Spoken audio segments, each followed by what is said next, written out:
मित्रांनो, आजची कहाणी एका अतिशय सुंदर राजकुमारीची आहे, जिला तिच्या सौंदर्याचा खूप अभिमान होता. पण काळाच्या चापकाने तिचा अभिमान मोडून काढला. मित्रांनो, ही कथा खूप मनोरंजक आणि प्रेरणादायी आहे. तर तुम्ही कथेच्या शेवटपर्यंत आमच्या सोबत राहा. खूप पूर्वी विजयगड नावाच्या राज्यात विजयसिंह नावाचा राजा राज्य करत होता. त्याला मालिनी नावाची एक सुंदर मुलगी होती. ती अपवादात्मकपणे सुंदर होती, म्हणून तिला जगातील सर्वात सुंदर स्त्री मानले जात असे. ती अत्यंत सुंदर होती आणि म्हणूनच तिला तिच्या दिसण्याचा खूप अभिमान होता. ती राजा विजयसिंह यांची एकुलती एक मुलगी होती, म्हणून ती सुरुवातीपासूनच तिच्या पालकांची आवडती होती. तिला कधीही कोणत्याही गोष्टीची बंधने नव्हती. ती मुक्तपणे राहत असे. ती खूप लाडात मोठी झाली होती. तिला राजकन्या असल्याचा तर खूपच अभिमानही होता. ती इतर कोणालाही तिच्या बरोबरीचे मानत नव्हती. ती अनेकदा राजवाड्यात येणाऱ्या पाहुण्यांचा अपमान करायची. राजा विजयसिंहची मुलगी मालिनीसाठी विविध राज्यांमधून असंख्य प्रस्ताव येत असत, परंतु ती त्या सर्वांचा अपमान करायची आणि त्यांची थट्टा करून त्यांना दूर पाठवायची. राजा विजयसिंह आपल्या मुलीच्या या कृतीने खूप अस्वस्थ आणि चिंतित झाला होता. एके दिवशी त्याच्या विश्वासू मंत्र्याच्या सल्ल्यानुसार राजा विजयसिंहने त्याच्या राज्यात त्याची मुलगी मालिनीसाठी स्वयंवर आयोजित केला. अनेक राज्यांचे राजे तिथे उपस्थित राहिले. महाराजांनी त्या सर्वांचे स्वागत केले आणि त्यांना योग्य स्थानांवर बसवले. थोड्याच वेळात राजकुमारी मालिनीने तिच्या मैत्रिणींसह फुलांचे हार घेऊन राजदरबारात प्रवेश केला. मालिनी तिच्या सौंदर्याचा अभिमान बाळगून आली होती. ती हळूहळू पुढे सरकून सर्व राजपुत्रांचे काळजीपूर्वक निरीक्षण करत होती. ती ज्याच्या जवळून जायची ती त्या राजाची कोणत्या ना कोणत्या कारणाने थट्टा करायची. राजकुमारीच्या बोलण्याने अपमानित झालेले राजकुमार रागाने उठून स्वयंवर सोडून जात होते. थोड्या वेळाने राजकुमारी एका जाड राजकुमारासमोर आली. ती त्या जाड राजकुमाराची थट्टा करत तिच्या मैत्रिणींना म्हणाली, "अरे सखी, या ग्रहस्थाकडे बघ ना. याच्या शरीराची बांधणी एका जाड बैलासारखी आहे आणि तो स्वयंवरात सहभागी होण्यासाठी आला आहे." ती बराच वेळ राजकुमाराच्या शरीरयष्टीवर हसत राहिली. राजकुमार राजकुमारीच्या बोलण्याने नाराज झाला आणि अपमानित होऊन तोही शांतपणे दरबारातून निघून गेला. त्याचप्रमाणे राजकुमारी पुढच्या राजकुमाराजवळ गेली. तो तिच्यापेक्षा उंच होता. राजकुमारी मालिनीने तिच्या कठोर शब्दांनी त्याचाही अपमान केला आणि तिच्या मैत्रिणींना म्हणाली, "बघा सखीनो, हा राजकुमार तर एका मोठ्या झाडासारखा दिसत आहे." असे म्हणून ती जोरात हसायला लागली. राजकुमारीच्या बोलण्याने दुखावलेला राजकुमारही तोंड खाली करून शांतपणे निघून गेला. एक एक करून ती सर्व राजपुत्रांचा अपमान करत होती. पण त्या राजपुत्रांपैकी एक राजपुत्र असा होता ज्याला राजकुमारीच्या बोलण्याचा थोडाही वाईट वाटलं नाही, कारण तो मनातल्या मनातच राजकुमारीला त्याचं हृदय देऊन बसला होता. पण राजकुमारी मालिनीने त्यालाही नापसंत केलं होतं. त्यामुळे तो राजकुमार उठला आणि दरबारातून निघून गेला. अशा प्रकारे राजकुमारी मालिनीने एक एक करून सर्व राजपुत्रांचा अपमान करून त्यांना पाठवून दिले आणि यामुळे राजा विजयसिंह खूप नाराज झाला. राजा काळजीत पडला आणि स्वतःशीच विचार करू लागला, या मुलीने तर दरबारात आलेल्या सर्व पाहुण्यांचा अपमान केला आहे. राजा विजयसिंह यांनी सर्व पाहुण्यांची राजकुमारीच्या अशा वागण्याबद्दल माफी मागितली आणि म्हणाले की या मुलीला तिने केलेल्या दुष्कृत्याची शिक्षा नक्कीच मिळेल. राजाने रागाने भर दरबारात ही घोषणा केली की आता राजकुमारी मालिनीचे लग्न एखाद्या राजकुमाराशी न करता एका भिकाऱ्याशी केले जाईल, जो प्रतिदिन भिक्षा मागूनच स्वतःचे पोट भरत असावा आणि त्याच्या सोबत राहून तेही भिक्षा मागून उदरनिर्वाह करेल. तेव्हाच तिला तिच्या कृत्यांचा पश्चाताप होईल. राजेची घोषणा ऐकून दरबारातील सर्व पाहुणे आश्चर्यचकित झाले आणि मनातच आनंदी होऊन विचार करू लागले की एवढ्या असभ्य आणि दुष्ट मुलीशी असेच घडायला हवं. असं म्हणत राजा आणि राजपुत्र दरबारातून निघून गेले. तेवढ्यात एक भिकारी भिक्षा मागत राजवाड्याजवळून जात होता. भिकाऱ्याचा आवाज ऐकून राजाने त्याच्या शिपायांना आदेश दिला की ताबडतोब जावा आणि त्या भिकाऱ्याला दरबारात हजर करा. भिकाऱ्याची अवस्था खूपच दयनीय होती. त्याने फाटके कपडे घातले होते आणि हातात एक वाटी होती. त्याचे केस घाणेरडे विस्कटलेले होते आणि दाढी लांब झाली होती. भिकाऱ्याने राजासमोर उभे राहून भीतीने म्हटले, "महाराज, मी कोणताही गुन्हा केलेला नाही. मला इथे का आणले आहे?" राजा विजयसिंह म्हणाले, तू काहीही चूक केली नाही, म्हणून आम्ही तुला बक्षीस म्हणून आमची मुलगी देत आहोत. राजाने दोघांचे लग्न लावून दिले आणि भिकाऱ्याला सांगितले की आजपासून ही तुझी पत्नी आहे. तू तिला तुझ्यासोबत घेऊन जा आणि जे काही तू स्वतः कमावून खाशील ते हिलाही दे. राजकुमारी मालिनीला वडिलांच्या कठोर निर्णयामुळे खूप दुःख झाले आणि ती रडू लागली. ती ओरडली, बाबा, तुम्ही माझ्यासोबत हे काय केले? मी या भिकाऱ्याशी लग्न करणार नाही. सुरुवातीला तिने भिकाऱ्यासोबत जाण्यास स्पष्ट नकार दिला, पण राजा म्हणाला, तू तुझ्या कृतींमुळे एखाद्या राजघराण्यात प्रवेश करण्याचा अधिकार पूर्णपणे गमावला आहे. त्यामुळे आत्ता हा भिकारीच तुझा नवरा आहे आणि तुला तुझे संपूर्ण आयुष्य त्याच्यासोबतच घालवावे लागेल. जर तू त्याचा विश्वासघात केलास किंवा त्याची साथ सोडलीस तर तुला मृत्यूदंडाची शिक्षाही होऊ शकते. असं बोलून राजा विजयसिंहाने मालिनीला राजवाड्यातून हाकलून लावले. रडत आणि ओरडत मालिनी भिकाऱ्यासोबत निघून गेली. भिकारी राजकुमारीला आपल्यासोबत एका जंगलात घेऊन गेला. तिथे त्याने एक झोपडी बांधली होती. झोपडीजवळ विविध प्रकारची फुलांची झाडे होती. त्यासोबत झोपडीजवळ एक सफरचंदाचे झाडही आले होते. त्या झाडाला भरपूर पिकलेली सफरचंद लागली होती. भिकाऱ्याने त्या झाडावरून काही फळं तोडली आणि राजकुमारीला खायला दिली. राजकुमारीने सुरुवातीला सफरचंद खाण्यास नकार दिला, पण तिला भूक लागली होती, म्हणून काही क्षण संकोच केल्यानंतर तिने ते खाल्ले आणि थोडा वेळ विश्रांती घेतली. जेव्हा ती झोपडीतून बाहेर पडली तेव्हा तिला जवळच एक मोठे आणि सुंदर हिरवेगार शेत दिसले. त्या शेतात पिके फुलत होती. राजकुमारीने भिकाऱ्याला विचारले, हे मोठे आणि सुंदर शेत कोणाचे आहे? भिकारी उत्तर देताना म्हणतो की, अरे राजकुमारी, मी ऐकले आहे की तू एखादा राजदरबारात एक जाड राजकुमारची थट्टा केली होतीस. तू त्याची तुलना एका जाड बैलाशी करून त्याचा अपमान केला होतास. हे त्या राजकुमाराचे शेत आहे. हे बोलल्यानंतर तो भिकारी म्हणतो, तुमचे दुर्दैव बघा. दुर्दैवाने तुम्ही मला भेटला आहात, जो त्या राजकुमारापेक्षाही वाईट आहे. जर तुम्ही त्या जाड राजकुमाराशी लग्न केले असते तर तुम्ही स्वतः या विशाल शेताचे मालक झाला असता. पण आता पश्चाताप करून काही उपयोग नाही. आता तुला आयुष्यभर माझ्यासारख्या भिकाऱ्यासोबतच राहावे लागेल. मग दोघेही एकमेकांशी बोलत पुढे जाऊ लागले. काही अंतर पुढे गेल्यावर राजकुमारी मालिनीला फळांनी आणि फुलांनी भरलेली एक बाग दिसली, ज्यात विविध प्रकारच्या फळांची आणि फुलांची झाडे होती. ती पूर्णपणे मंत्रमुग्ध करणारी दिसत होती. ते बरेच अंतर चालत होते, त्यामुळे आता त्यांना थकवा जाणू लागला होता. म्हणून राजकुमारीने त्याला बागेत थोडा वेळ थांबून विश्रांती घेण्याचा सल्ला दिला. इतकी सुंदर बाग पाहून राजकन्येने विचारले, ही बाग कोणाची आहे? खूप छान दिसते. भिकाऱ्याने उत्तर दिले, राजकन्या, ही बाग ही तू राजदरबारात वर्णन केलेल्या त्या जाड बैलासारख्या राजकुमारीची आहे, ज्याचा तुम्ही संपूर्ण सभेत अपमान केला होता. म्हणून लवकर विश्रांती घ्या आणि शक्य तितक्या लवकर हे ठिकाण सोडा. नाहीतर त्या राजकुमाराला जर कळाले की राजकुमारीने त्याच्या बागेत विश्रांती घेतली आहे तर तो आपल्या दोघांनाही अपमानित करेल आणि आपल्याला इथून हाकलून लावेल. मग भिकारी म्हणतो की, राजकुमारी, जर तुम्ही त्याच्याशी लग्न केले असते तर ही सुंदर बाग देखील तुमची झाली असती आणि माझ्यासारख्या भिकाऱ्यासोबत या प्रकारे चालावे लागले नसते. पण तुमचा अभिमानच तुम्हाला राजवाड्यापासून दूर माझ्या झोपडीत घेऊन आला आहे. मित्रांनो, ते दोघे एकमेकांशी असेच बोलत पुढे जात राहिले. थोडे पुढे गेल्यावर राजकुमारीला एक खूप सुंदर शहर दिसले. त्या सुंदर शहराकडे पाहून असे वाटले की जणू ते एखाद्या राजाची राजधानी असावी. राजकन्या स्वतःला रोखू शकली नाही. तिने तिच्या भिकारी पतीला विचारले, हे सुंदर शहर कोणत्या राजाचे आहे? भिकारी म्हणाला, राजकुमारी, माझ्या दृष्टिकोनातून हे शहर एका राजाचे आहे, पण तुमच्या दृष्टिकोनातून ते एका जाड बैलासारख्या दिसणाऱ्या राजाचे आहे, ज्याचा तुम्ही सर्वांसमोर अपमान केला होता.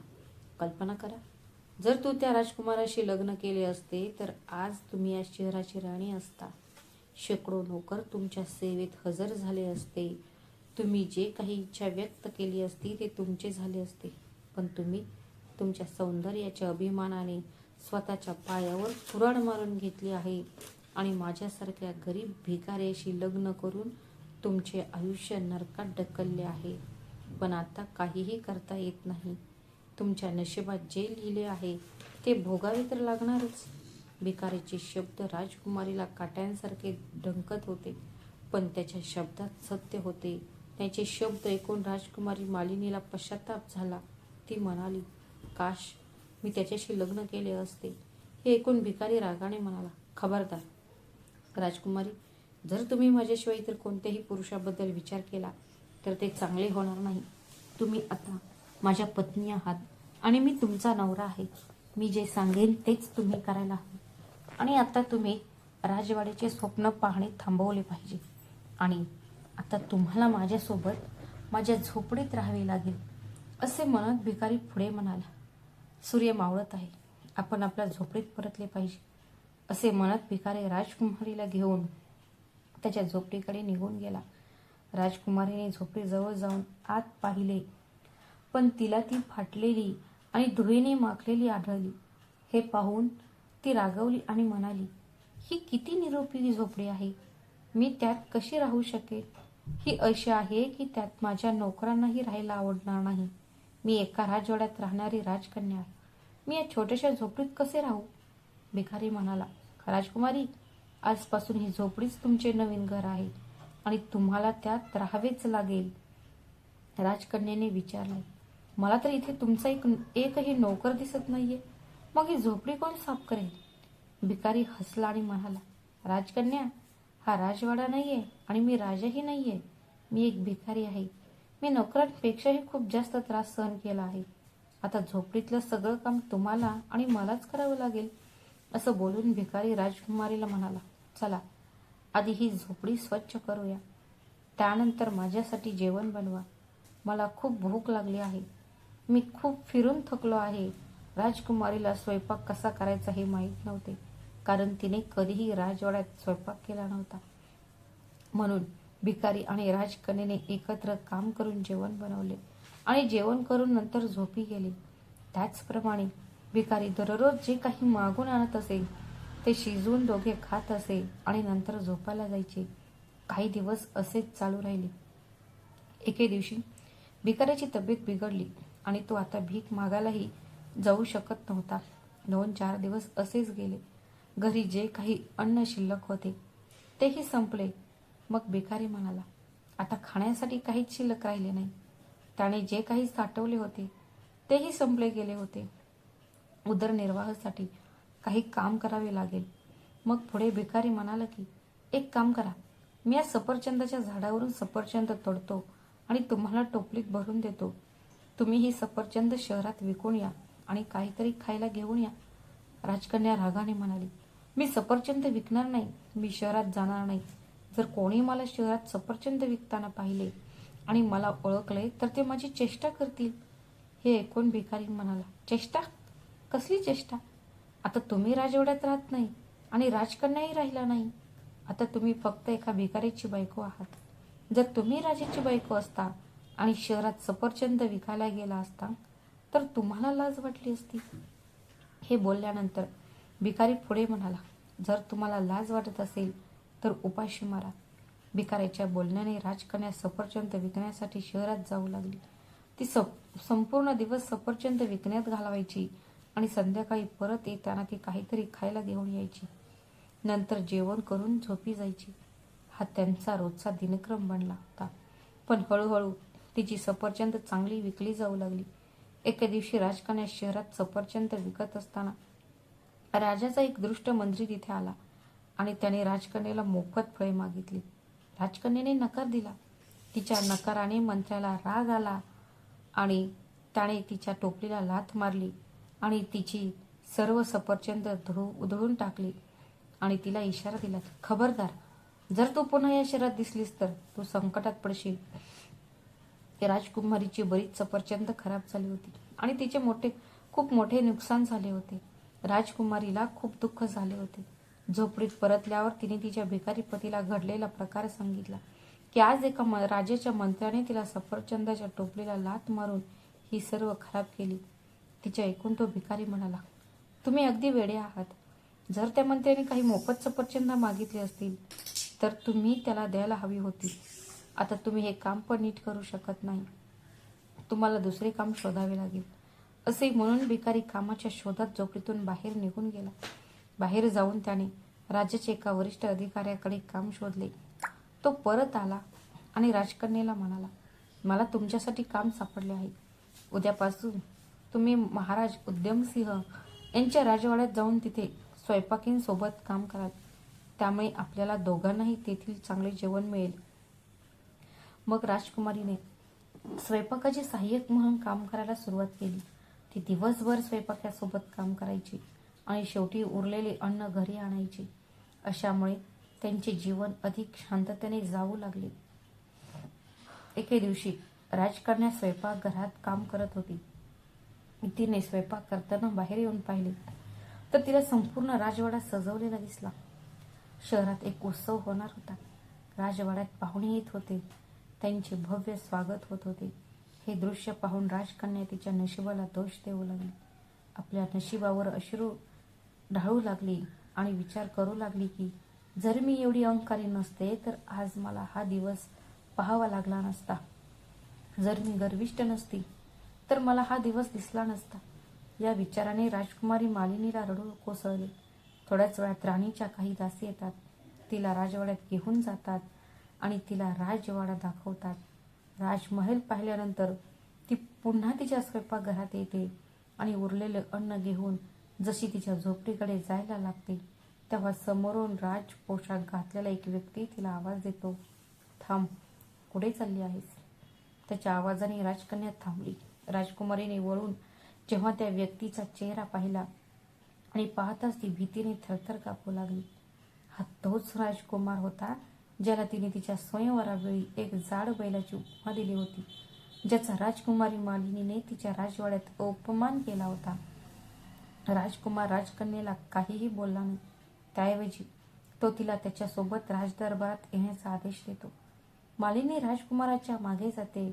दरबारात पोहोचल्यावर तिला तिथे अनेक पाहुणे बसलेले दिसतात. दरबाराची भव्यता तिला घाबरवते. त्यामुळे राजकुमारीचे हातपाय थरथर कापू लागतात आणि तिच्या हातातील अन्नाची टोपली खाली जमिनीवर पडते. टोपली खाली पडताच त्यातील अन्न जमिनीवर सांडते. हे पाहून राजकुमारी आणखी घाबरली. हे पाहून दरबारातील सर्व पाहुणे राजकुमारीवर मोठ्याने हसू लागले. सर्वांना हसताना पाहून ती शरमेने मरत होती. ती विचार करत होती, हे देवा, या क्षणी ही जमीन पाठवून त्यात मला ओढून घ्यावे. सर्वांना हसताना पाहून ती जशी दरबारातून बाहेर पडू लागली तेव्हा राजकुमार म्हणाला, थांबा राजकुमारी, काळजी करू नका. कोणीही तुमच्याशी उद्धटपणे वागणार नाही. उलट मी तुम्हाला इथे हे सांगण्यासाठी आणले आहे की मी तोच भिकारी नवरा आहे ज्याच्यासोबत तुम्ही झोपडीत राहत होता आणि मीच तो मंत्री देखील आहे ज्याने तुमच्या सफरचंदाच्या टोपलीला लाथ मारली होती. आणि हो, आणखी एक गोष्ट, मीच इथल्या राजाचा मुलगा आणि या राज्याचा शासक आहे. जेव्हा तुम्ही माझा अपमान केला होता तेव्हा मी दरबाराबाहेर उभा राहून सर्व काही पाहत होतो. जेव्हा राजा विजयसिंहांनी तुमचे लग्न एका भिकाऱ्याशी करून देण्याचे प्रण केले तेव्हा मी लगेच भिकाऱ्याचा वेश धारण केला आणि तुमच्याशी लग्न केले. आता तुमचा अभिमान धुळीस मिळाला आहे. एवढे सगळे पाहुणे आपल्या लग्नासाठी जमले आहेत. आता मी तुमच्याशी शाही सन्मानाने लग्न करेन.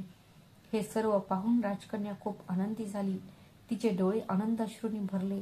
राजांनी राजकन्येच्या पालकांनाही दरबारात बोलावले होते, त्यामुळे तेही तिथे उपस्थित होते. सर्वांनी राजकन्येला भरपूर आशीर्वाद दिले.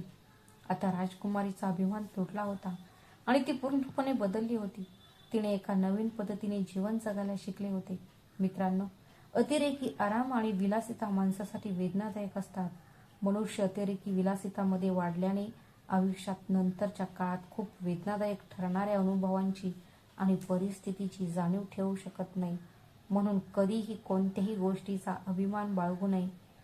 जेव्हा देव तुम्हाला एका गुणाने सुसज्ज करतो तेव्हा तो इतर अनेक गुण देखील प्रदान करतो. तो तुम्हाला सद्गुणांपासून वंचित ठेवतो, जेणेकरून जेव्हा जेव्हा तुम्हाला जीवनात अभिमान वाटेल तेव्हा तुम्हाला धडा मिळेल. अशा प्रकारे राजकुमारीला तिच्या कृत्याबद्दल खूप वाईट वाटले.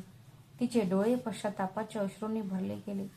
तिने आपली चूक मान्य केली आणि आपल्या पतीसोबत राहण्यासारखे आनंदाने राहू लागली. तर मित्रांनो, ही होती आजची कथा. जर तुम्हाला व्हिडिओ आवडल्यास व्हिडिओला लाईक करा, शेअर करा आणि चॅनलला सबस्क्राईब करायला विसरू नका. श्री स्वामी समर्थ.